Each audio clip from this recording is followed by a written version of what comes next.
Welcome back to the Rated R podcast, where these two idiots try to stay composed in front of a camera. Welcome back to Rated R for Real. Again, I'm your Maya. I'm your Maya. Alright, I'm your host. My mother's like, no shit, Maya. Welcome back to Rated R for Real. We're your hosts, Maya and Jessica. And today we're going to be talking mainly about getting your driver's license and obviously other major life changes. Topic which we know too much about.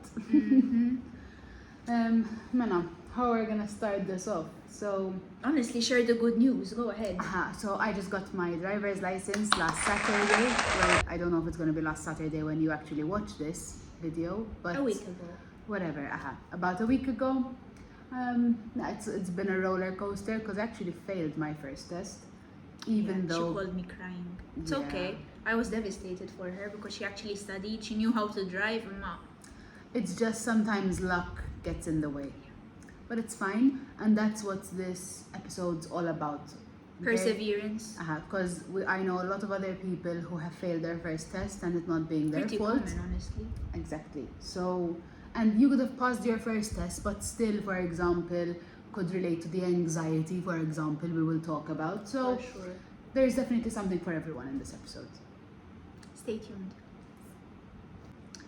Speaking of anxiety, I've been going through it because I'm going to be in 4 months. No, 3 months. Same. November, December, January. 3 months now because we're in October already. Sorry, I'm bad at maths and months. I'm gonna be 20 and I haven't even started anything. I mean, I just applied this week for the permit and with the driving school. But it's okay. I mean, everyone has their own timeline. Like I started a long Exactly. time ago. No, honestly, before we both turned 18, we were both really excited. Like 18, it's a big age, you're an adult, new responsibilities, one of them being driving.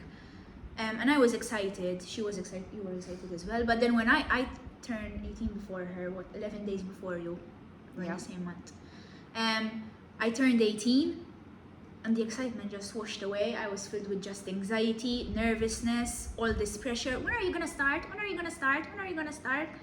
Everyone expects you to start Immediately. Everyone expects you to start the day you turn 18, but not for me. A whole year passed, turned 19. Now more than 6 months passed. I'm gonna turn 20 in 3 months, and I'm just starting. But honestly, it hasn't been a need for me. It's more of a want, a long-term want. Because I mean, I live 15 minutes away from uni. I work in Slima, so 15 minutes away with a bus. And honestly, wherever I go, I live pretty central. So again, if I go out, a bus, Yeah. mainly a bus. For me, it's the other way around. Like for me, it's more a need than a want.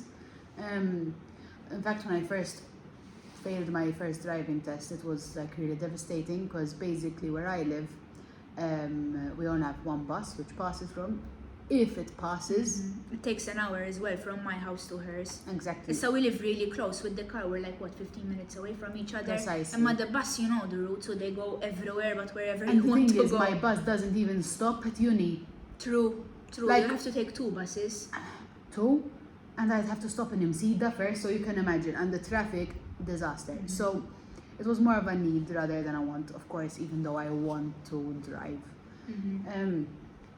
However, I think it was a big learning curve for me, the fact that I failed my first test, because even though I knew how to drive, I made mistakes, right?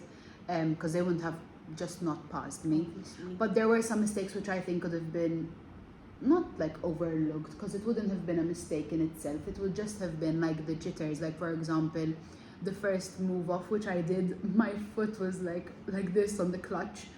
So it's like it never happened again in the rest of the test, but it was still marked as a fault. You know, Obviously. some stuff like that, which. But anyway, it's passed. But it's definitely been a big learning curve for me, because it also taught me that it doesn't just depend on you. There are So, other circumstances. Even Like going any in- other exam, honestly. Even just taking a Exactly. simple, grade 4, grade 5 exam. Exactly. And driving is even worse because it's more susceptible. You don't have a written down answer. You like the examiner is It's literally practical. trying to read your mind about what's going to happen, or if someone else makes a mistake on the road, and it's how you deal with that Exactly, mistake. there are other people all involved. So exactly, it's very difficult. But I mean, good luck to whoever passed their test or whoever is going to pass their test, because it's definitely not easy. But that's kind of what we want to go in today. So, how did you feel having to apply now? Even the money coming out, like the Tell money. me about it. It's honestly, that was one of the reasons why I waited so long, because it's such an expense just to apply to start driving. Then each and every lesson you have 15-20 euros, depends wherever you go. Sometimes I think even more than 20, again depends on where you go. And then you have the test, and then you have to get your car, you have the insurance, you have the license, you have everything all together. So that was another thing. And this week for registration I paid almost 100, half for the insurance, whatever, permit, all this, you guys know who have your license, whatever, all this unnecessary shit. Tell me about it now that I've got my license, the Literally. money that's coming out. Literally. So I already had a car, right? I had bought my car a year ago. It's been a year, my love. It's been a year, Yeah, Daddy. exactly, because I bought my car thinking I'm gonna pass the first time, but apparently not. But It's anyway, fine. It was just a curve, an obstacle, and she got over it. exactly. And now She I drove drive. me today, she came for me, so First time. I was the passenger princess. Fil-kas nitfaw klip ximkien. I have, I took. Passenger princess! My chauffeur. Nitfaw klip. Oh, insomma. Oh, ifem. The car I already had. Imma mbagħad insurance. We're young drivers, first time drivers, so insurance It's more is expensive. it's even more expensive. And then there's this scheme, the Bush. It's in the UK, it's the black box, which like it tracks your speed, how many kilometers Oh, you do. this I don't Where? understand. She just told me about it. Mela, you have how many? 15,000 She only has 15,000 kilometers. Oh, nice. kilometers. I don't know, maybe it's American. She only has 15,000 kilometers a year. Oh, Yeah, a year. A year. What do you mean you're going to tell me how much I can and cannot drive in my own car, which I paid for? That's so. Yeah, ma- I but don't. the- It's stupid. Imma I get mbagħad- it. The speed that you can't go over 60. Who shared that? 80. sorry, They're all 80. 60. No, 80. Sorry, my bad. Again, I'm very not knowledgeable on this. 80. I get. We're young, more reckless. Our prefrontal cortex has Definitely. not developed. Allah yet. ħaret, to be fair, it's a good thing that exists. Emma, jiena the thing illi you're telling me how much I can and cannot drive is doing me in. Like, what do you mean you are it's my car. know. It's my car. I can use it as much as I want to. Emma, Sorry. Lejna ħassejta ftit ukoll. Imma Anja.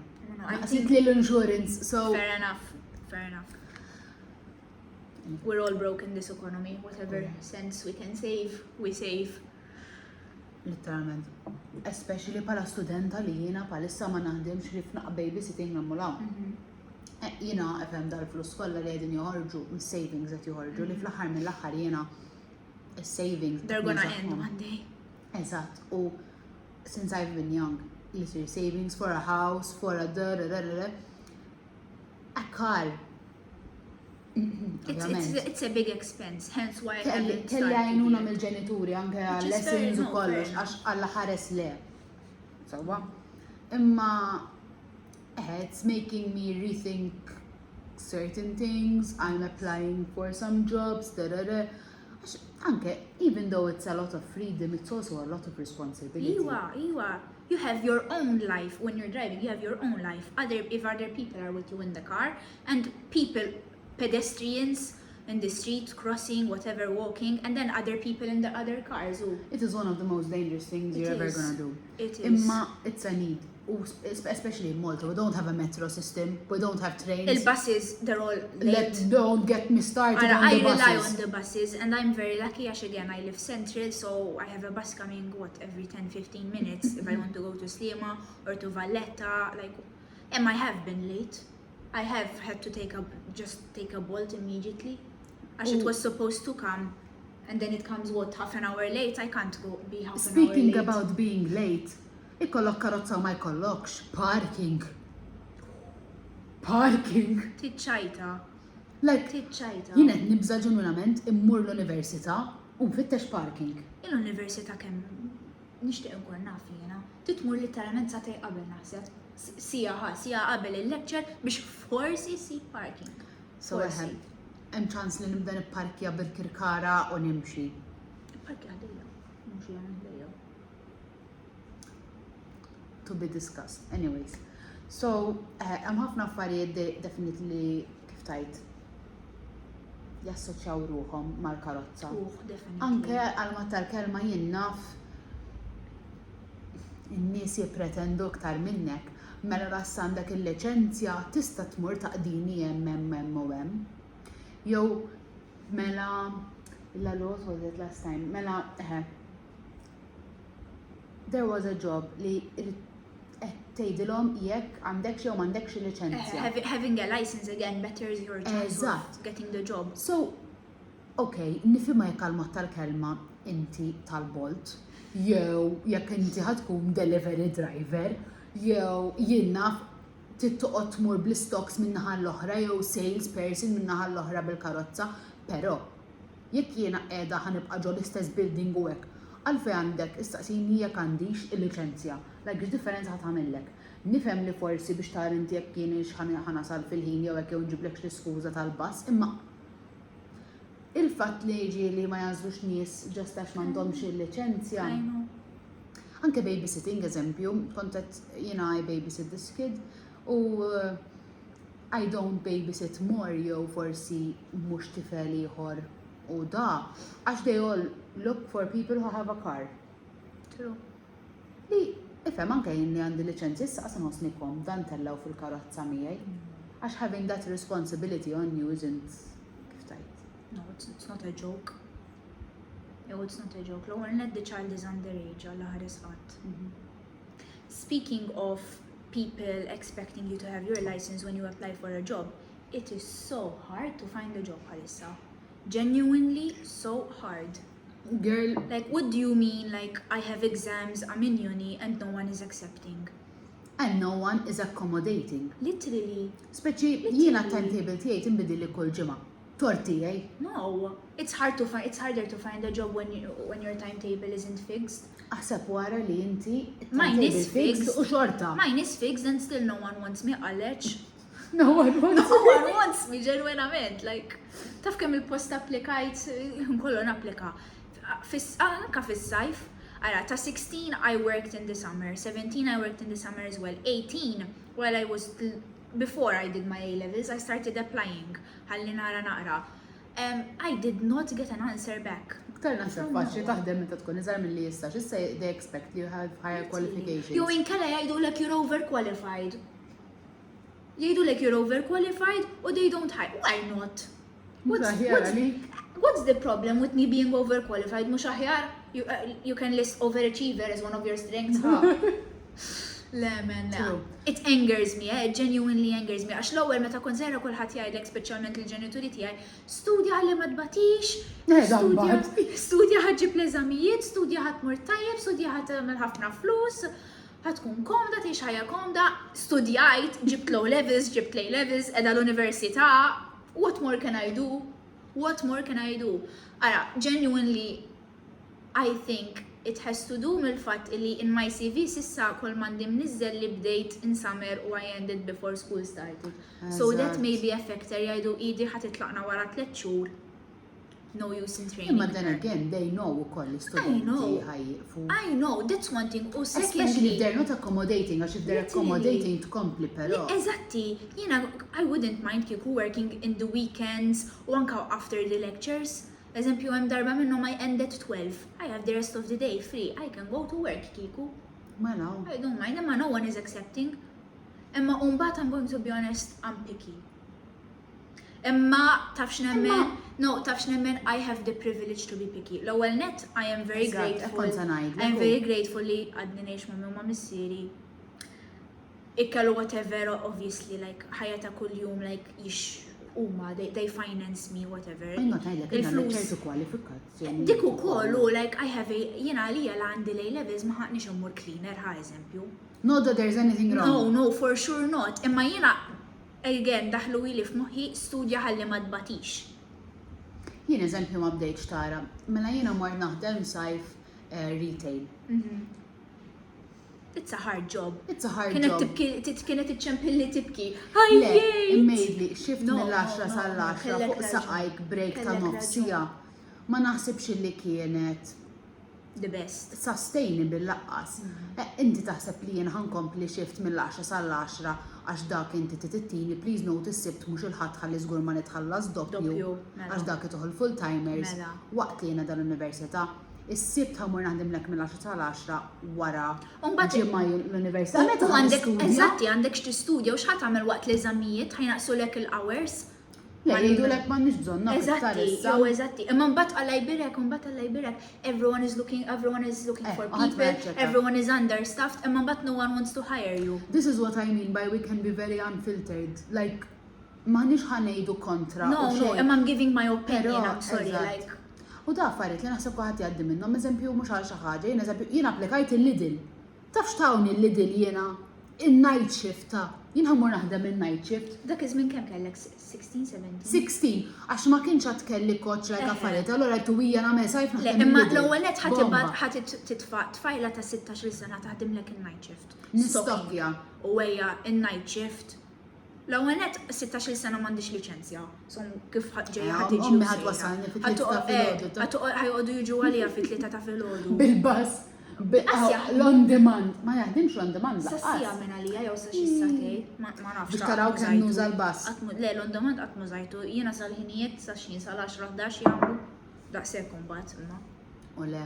Unbat mux ħanqot nħallas bolt kull darba mix-xogħol, għaliex il-paga naħlija fuq il-bolt. Jew il-paga naħlija fuq il-bolt. Konna ngħidlek. Le, Le jiena nemmen ħafna li l-istudenti għandhom anke ikollhom opportunitajiet iktar ta' xogħol nemmen. fej tkun sustainable biżżejjed biex huma jkomplu l-istudju tagħhom. Totally. Għax jiena dik hija priorità waħda li jiena Ovvja. dejjem qed li Minix jiena ħanieqaf l-istudju mhux l-istudja ħajbati għal minħabba xogħol. xogħol għax għandna dak il-privileġġ again. And Ovvjament. Anka jint naħseb we are Jiġifieri- both very thankful for it. So Eżatt, like, naf li mhux kulħadd jista' jagħmel hekk. eżatti. U onestament, props to you. Għax ma nafx kif Min nixxielkom. għandu min qiegħed uni full time u għandu full time job at the same time. How? Kif tlaħqu, kif tistudjaw, kif tgħixu, Kif tmorru Kif? tajb fl-eżamijiet onestament. kif, I mean determination or whatever, like, Li għandi bżonn. nammirakom minnu hekk genuinely. Għax jiena ikolli shift ta' water basijat immur neqret. Jien anke lecture terba sija taħseb wara jkolli nagħmel shift. Le, So, kollox ġenwinament minn għaddej minn xi ħaġa bħalissa Props to żommu you. sod Props to you. u ġenwinament proset għax m'hemmx kelma oħra xtejt ħrif No, proset literally. għax Taf xemmu kol problema kulħadd il-kumpaniji, whatever, irridu jħallsuk bil-minimum wage. jiena Minimum fissija wage u 677 kontat Uwejja, nitħallas. man. Issa qara, minix ħangerger għax-xogħol imma qwejja retail, inkollu fuq saqajk 10 to 10 shift, 677 fissija kemm jiġi? 67 euros? 67 euros f'ġurnata mill-10 sal-10, 67 naħseb sewwa ma nafx. Amen, għandek il-mobile ħadd taħdem meta għax iwa 67. Mhux ħanaqla 670 żgur Kubu tajjeb. 677 times 12, 10 to 10, mhux times 10. 81. Iwa 81. 81. Le. Imma taf xini, jena ta' 17 għamilt sajf naħdem kaxxira ġo hotel. So, kont namel noħosib il-flus, whatever, noħosib il-kmamar, il-nis, whatever, li kolħat li minn ġiji kol ħallas jew ħallas minn qabel, whatever, dan imbarazz. U kont il-ħin kollu fuq saqajja. Ma stajċ impoġġi li ma nifhimx għax I was behind the stand, dealing with money, taking people's money u checking Anke their ġibu names off the żballu, list. titoqgħod vera. Eżatti, so literally kuku kelli żball fil-flus kienet toħroġ mill-paga tiegħi, which I mean, I guess fair enough. Touch wood, l-unika żball li qatt kelli kienet I was 2 cents off, just ftaħt il-portmoni tiegħi u tfajthom hemm. Jekk xi ħadd qed jarah mix-xogħol li għadda, it's not true. L-aqwa l-qegħdin f'postom. Le. I think that was a good discussion. A very good discussion. Rajt ħafna minn fuq l-istonku. fuq. ħarġna dak kollu li kellna Eżatti. ngħidu. Eżatti. My next point honestly would be about the job market. Aj ma tiftax kodba ma Imma that's for another day, tisimawni neqret fuq dik next time. Diġa semmejni ftit, imma True, in disregard tal-licenzja. Imma I want So- to dive into it, you know, like That would neqret be very naqa fuqa next time though. Illum libsin puliti Għaxna li bil-pijami u Għax suppost bil-pijami ma we're going out after this għaxna ma noħorġu fl-imkien. basta neġu namlu l-podcast. Xur, eżatti, laqwa l-podcast. Imma għanna ma nħorġu xur, so we were both free, so might as well. Ħammorru kuċ. Nkunu d-dar kmini do. Sa nufsir jasa kungu fil-sodda. Nkunu fuq il-telefon un bad dak. Għaxan bat nispiċaw nċemplu xurxin għax ma nġbawx minn xurxin. Insomma, aħna ħammorru nieħdu drink. So, we hope you enjoyed last episode. Da zammejn iħna sar ħabba li liħor kien għatwil mux ħazin, ma kien l-ewwel wieħed, so we wanted to get a feel u hekk ukoll. So, I mean, we still have no idea what we're doing. I don't, at least. I can only għadna speak for aspiċajna myself. neditjawh liħor. Tikxifniex. Oh, you Listenna, are never fine. mind. They're We're gonna know. unfiltered. We're unfiltered. Aw, neditjaw, hi maħx kif neditjaw. Għaxin, jina t-nuża tal-laptop stess. Jek tafu xaħat li għaf jeditja u jista jidilna naqa tips, Please, please. għanna bżon najnuna. Please. Imma insomma. Alright. Thank you Yes, for tuning in. We'll see you next time. See you. Kien kun għadna ħajin. Bye.